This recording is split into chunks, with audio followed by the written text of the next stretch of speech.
Good evening. Otago coastal Cray fishermen, worried that they're about to lose the traditional concession that allows them to catch smaller crayfish than other areas, have been given a reprieve. The Ministry of Agriculture and Fisheries has decided the season's now too close to introduce any major change. It's also postponed the decision because of ministry management upheavals and the implementation of other changes like individual quotas. Cray fishermen believe any increase to the minimum size they're allowed to take would prove disastrous for the industry. Campus banks at Otago University reported frantic business today as students rushed to collect their first bursary payments of the year. Many had gone heavily into overdraft, waiting for the overdue $1,200 payout. Over the past few weeks, bank managers have had to deal with tearful students worried about bouncing cheques. But the managers have generally been sympathetic and say the delayed bursary payout has caused unnecessary stress.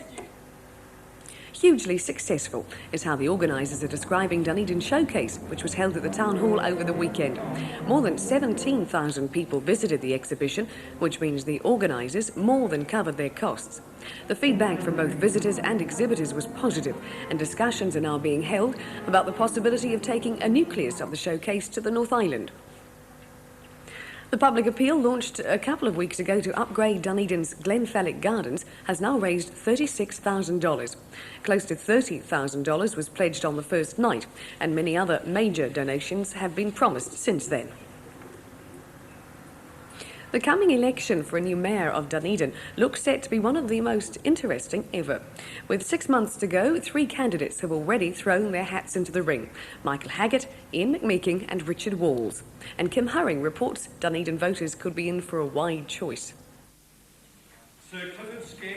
The withdrawal of Sir Clifford Skeggs from his roost at the head of Dunedin politics for an unprecedented 4 terms has left a gap which is being filled by diverse local lobby groups. We're now going from Middlemarch to Port Chalmers to out on the south coast, and so it really does become a greater Dunedin council.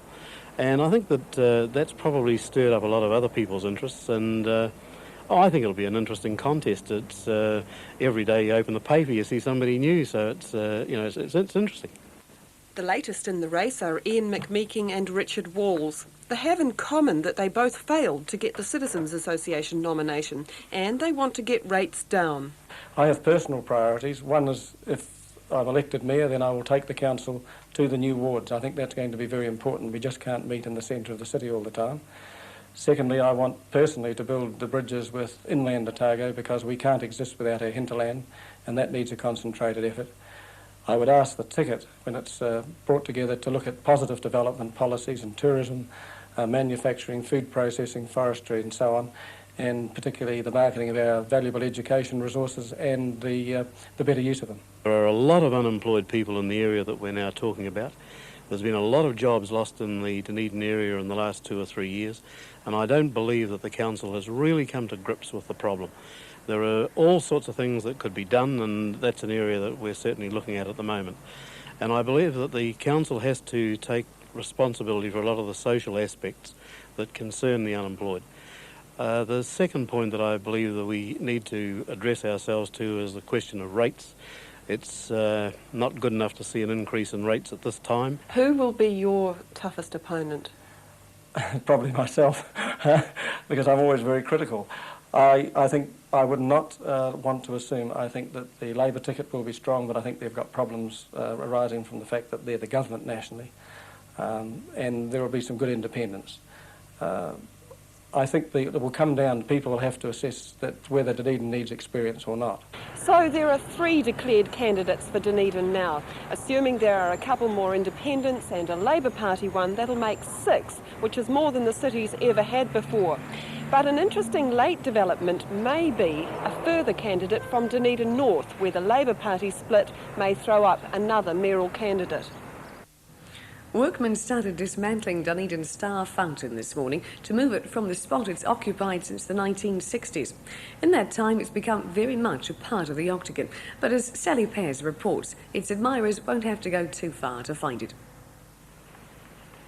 The Star Fountain has occupied the same spot in the Octagon for the past 25 years, and even the most casual passerby knows of its presence. Today, workmen were busy cutting the fountain into pieces to transport it to its new home opposite the railway station. The dismantling is expected to be finished by next week, but it'll be October before the fountain is back in action.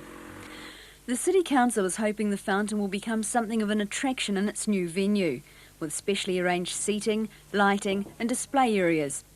Until then, it'll be a sad sight for fountain fans.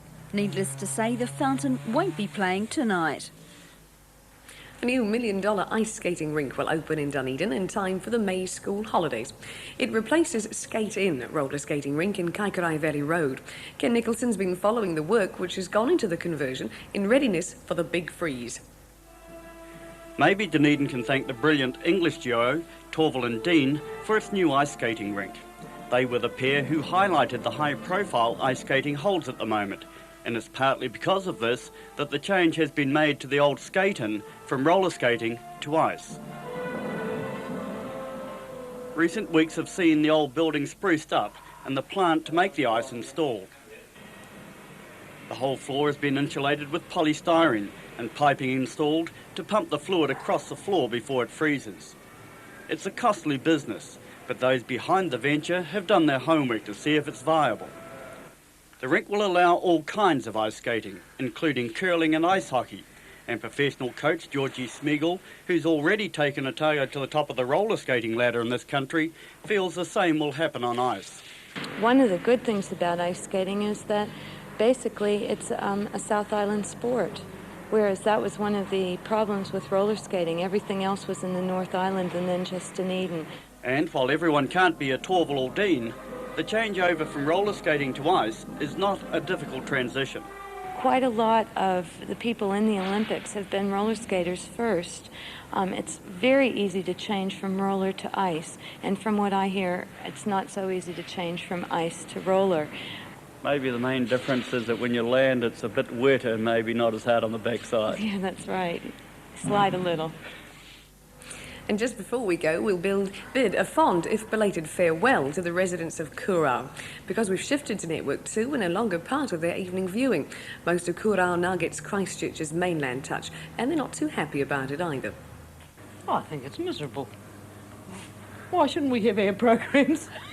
We really do relate to the south tonight, and we find that nothing in common really with Christchurch at all, and they almost speak a different language up there. I enjoy the mainland touch, but I like the south tonight because we're Otago people and always will be. We miss our Otago news. The mainland touch has got no connection with North Otago whatsoever. Let's hope something can be done about it.